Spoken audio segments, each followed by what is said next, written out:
G vibe on the beat.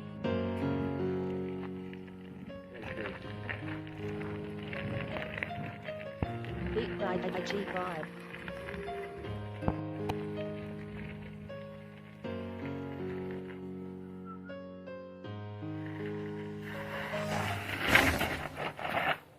Look at this we dok la. Gè la zon bwe. Ade mon chap di ba wale gwa mwen. Age la dok la. Wawa nou. Men lontan ba we dok la. Lontan, one. Wale kite biznis nan. Wol. Men dok la. Wap man ki krazo la. Se yon problem gen yon dok la. Ave di la problem mwen. Sa po kaze mwen. Ah oui. Tèt la sorti pou le koutole nan menm dok la. Problem tèt ou gen.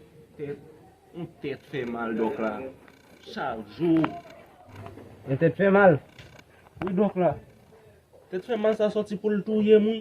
Amen ki sa vlem fè vou la men. Mon chè dok la. Sote ka preskrim. Yon ti komprime. Gen el tap bon. Kompri mou vle. Yon komprime yon dok la.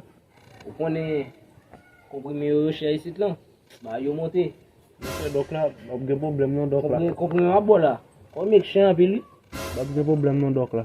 E fò tape man Ameriken.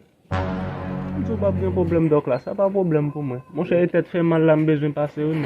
Tan mwen la. Wap vini? Bal bol. Ah, mais ok. Mais si ap delivre jel si. Tèt fè mal sa ap ale. Fò la ale.